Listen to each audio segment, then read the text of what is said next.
Hola, ¿qué tal? ¿Cómo están? Vamos a empezar a ver la unidad número 3, que se llama Principios eléctricos.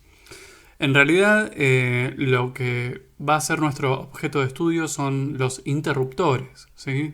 Dentro de la cadena de mando, que era lo que habíamos visto en el capítulo anterior, los interruptores están como elementos de entrada, ¿sí? Esta materia se va a encargar de ir viendo cada uno o a lo sumo la mayoría de estos elementos de la cadena de mando, ¿sí? Y en este caso vamos a ver los interruptores. Eh, Primero, antes de saber qué es lo que hace un interruptor, tenemos que tener en claro ciertas definiciones. Lo vamos a ver a modo de repaso, no es competente a esta materia en particular, pero necesitamos conocer estas definiciones para poder después utilizar estos interruptores. Definimos corriente eléctrica es un flujo ordenado, en realidad es un movimiento ordenado y ese movimiento ordenado se llama flujo, de cargas eléctricas que recorre un material. Las cargas eléctricas pueden ser positivas o negativas, ¿sí? En general son negativas porque los que circulan son los electrones, ¿sí? Los electrones sabemos que tienen carga negativa.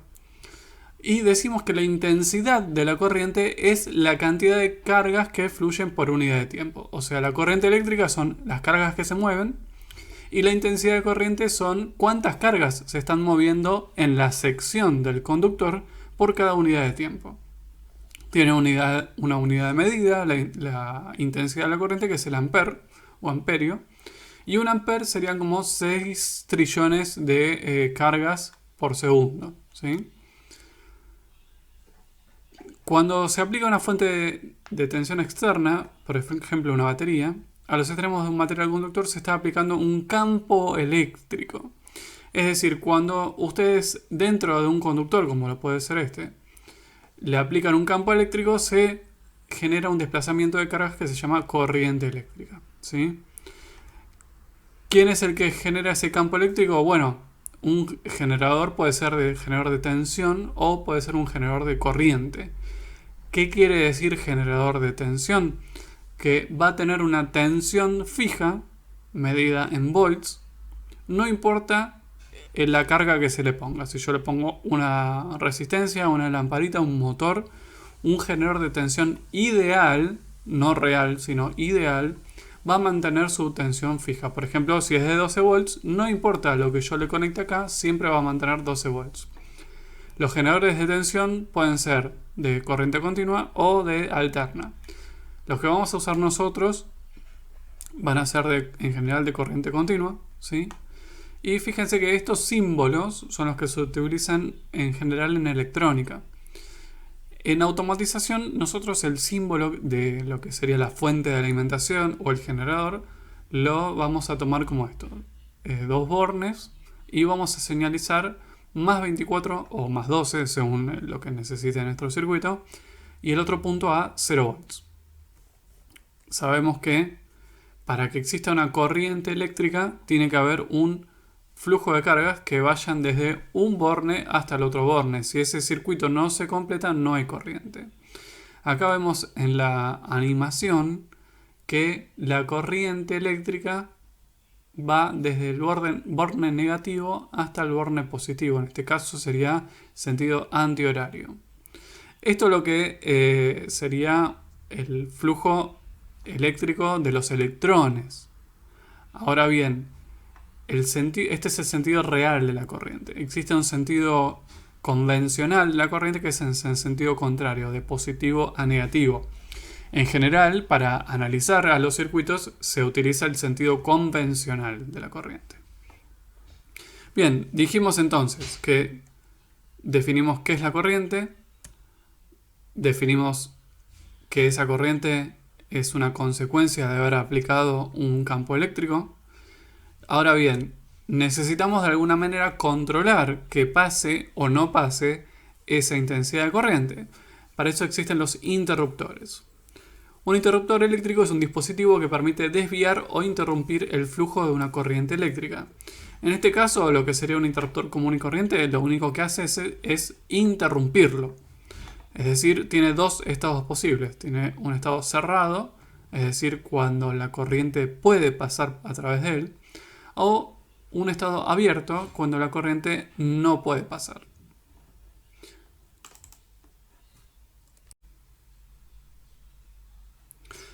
Esto es muy importante, ¿sí? Cuando nosotros vamos a diseñar o a comprar cualquier dispositivo eléctrico, tenemos que respetar cuáles son sus parámetros.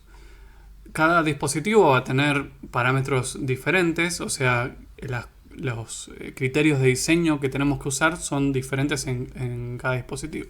Los parámetros que tenemos que tener en cuenta en los interruptores son la corriente máxima que puede circular por él cuando está cerrado, la tensión máxima que soporta entre sus bornes cuando está abierto y la cantidad de inversores. Si es un interruptor simple, no se tiene en cuenta la cantidad de inversores.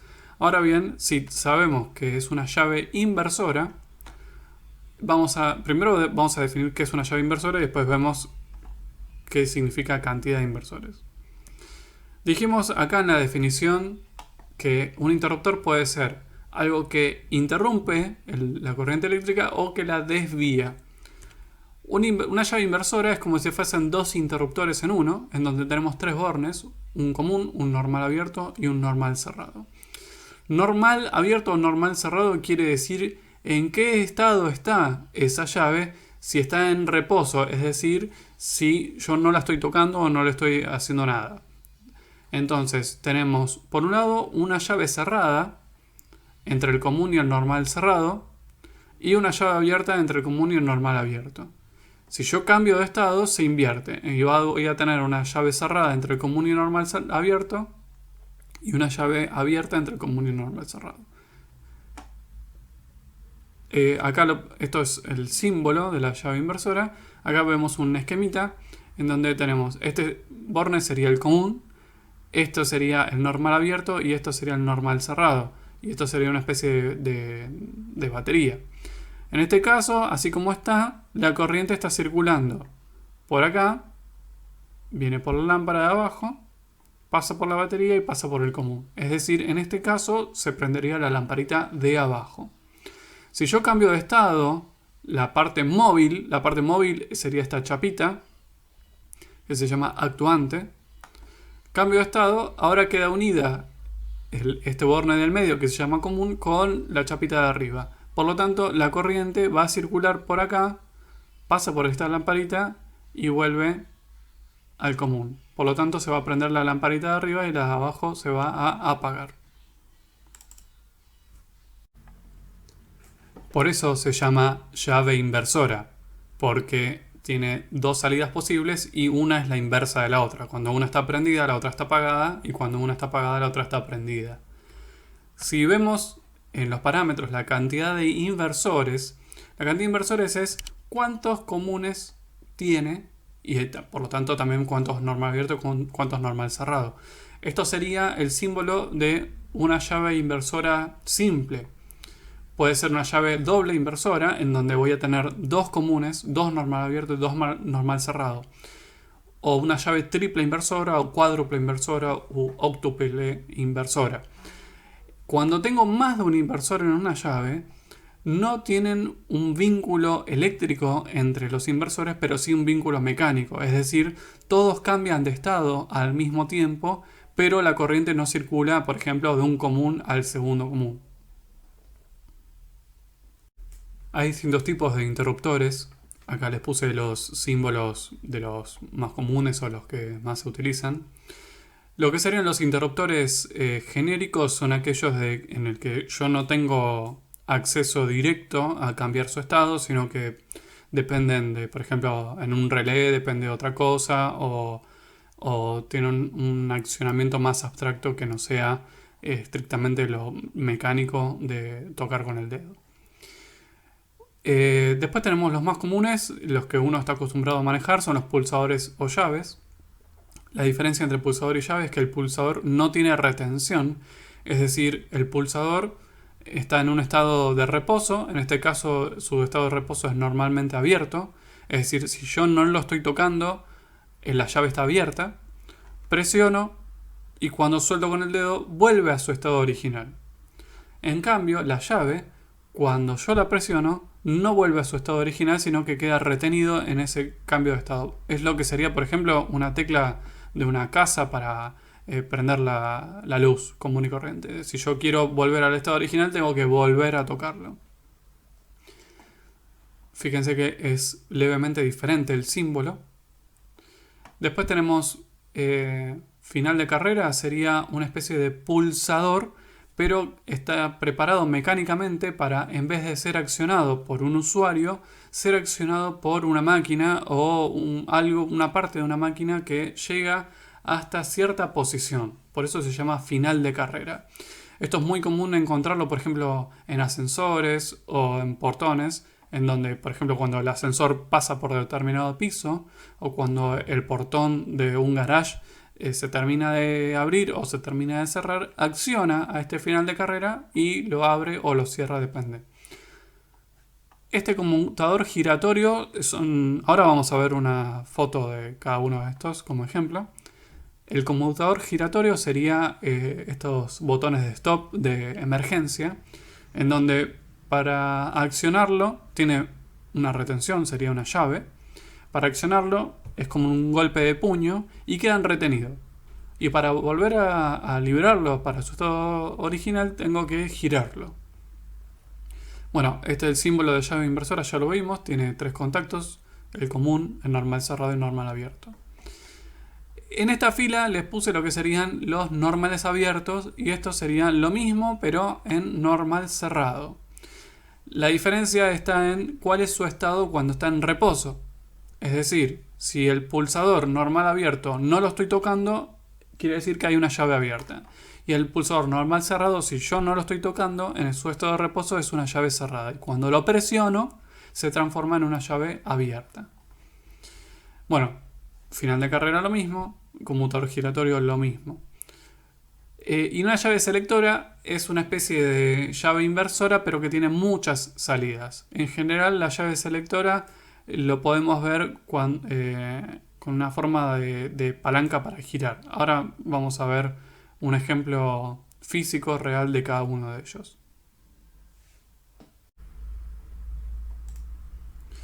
Bien, acá tenemos distintos ejemplos de lo que serían pulsadores comerciales que se pueden llegar a comprar. Estos son pulsadores industriales y estos son pulsadores de electrónica. Estos tienen un diámetro de 22 milímetros y esto tiene un lado de 5 milímetros más o menos. Son mucho más pequeños estos.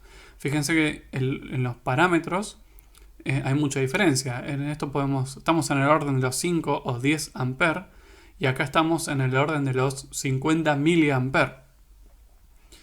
Y también manejan mucha más tensión.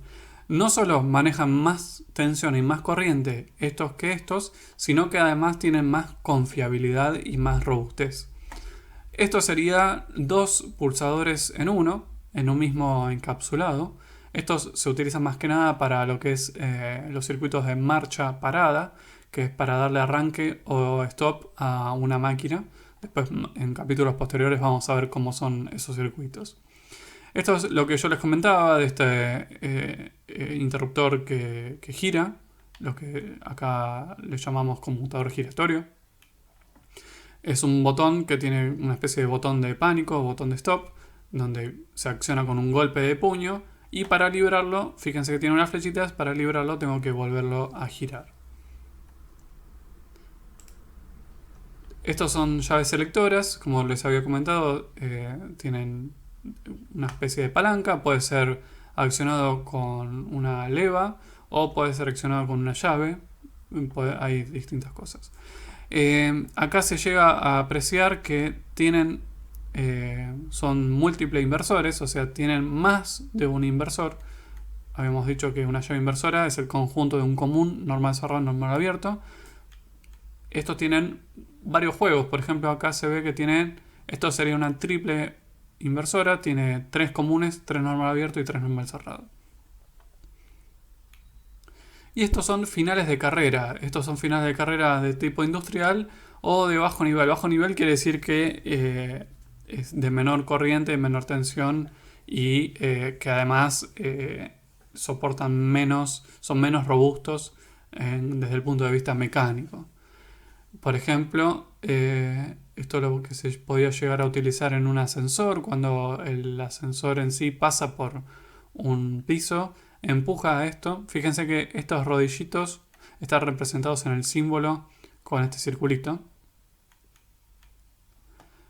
Y bueno, esto sería mucho más pequeño. Estos están, no sé, tienen como 10 centímetros de largo y estos deben tener 2 centímetros de largo más o menos.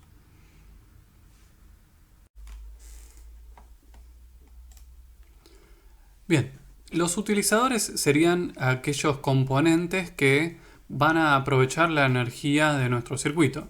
Es decir, si volvemos a este diagrama,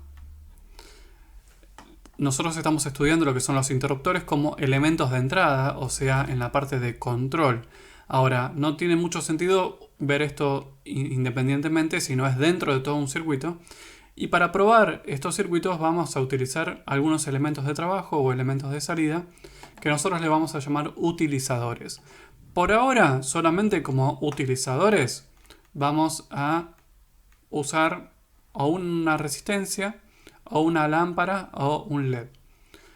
Después, más adelante, podemos llegar a usar cualquier otra cosa. Podemos llegar a usar un motor, una electroválvula, etcétera, etcétera. Pero por ahora vamos a usar estas tres cosas. Un resistor es un elemento genérico, puede ser un componente o un alambre o lo que sea, cualquier cosa que consuma energía y que transforme la energía eléctrica en energía calórica. Una lámpara incandescente es un dispositivo que transforma la energía eléctrica en luz y también en calor. Y un LED también hace lo mismo que la lámpara incandescente, transforma la energía eléctrica en luz y mucho menos calor, obviamente, porque tiene mucha mayor eficiencia. Dicho esto, vamos a ver cómo son los circuitos que vamos a armar como trabajos prácticos.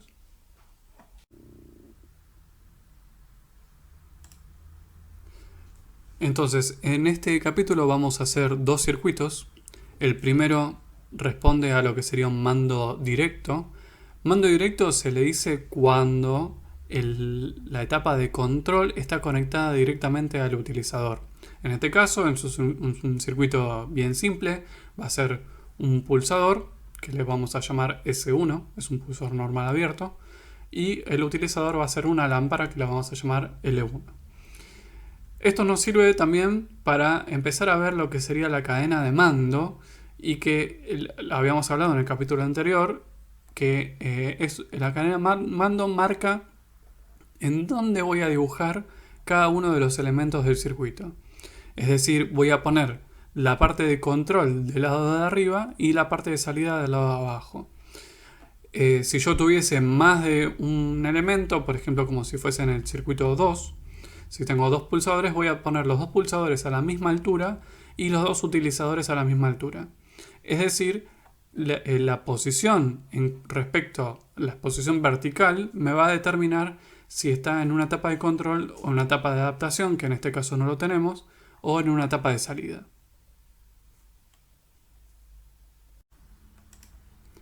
El circuito número 2 es un inversor. Tiene dos salidas, en este caso representadas por dos lámparas, pero una sola entrada. Ustedes me van a decir, pero bueno, hay dos pulsadores dibujados. En realidad es uno solo. Si prestan atención, acá dice S1 y acá también dice S1. Lo que antes podríamos haber simbolizado como una llave inversora, con un común, un normal cerrado y un normal abierto, ahora lo tenemos simbolizado por separado, pero es exactamente lo mismo. Fíjense que el común está del lado de arriba, es un solo borne, y después tengo por un lado un normal abierto y por otro lado un normal cerrado. Entonces, en un estado de reposo, esto estaría cerrado y esto estaría abierto. Por lo tanto, la corriente vendría de mayor potencial, pasa por el normal cerrado, enciende la lámpara número 2 y se deriva a 0 volt de potencial. Esta llave estaría abierta, por lo tanto, en un estado de reposo estaría encendida la lámpara número 2 y la lámpara número 1 estaría apagada. Cuando yo presiono este único pulsador, que podría ser, por ejemplo, esto, Cuando yo presiono, el que estaba abierto se cierra y el que estaba cerrado se abre. Por lo tanto, la lámpara número 2 se va a apagar porque ya no puede circular corriente por esta rama y va a circular corriente por esta otra rama. Por lo tanto, va a encenderse L1. Por eso se llama inversor. Cuando uno está prendida, la otra está apagada, pero cuando esta que estaba apagada se enciende, la otra se apaga.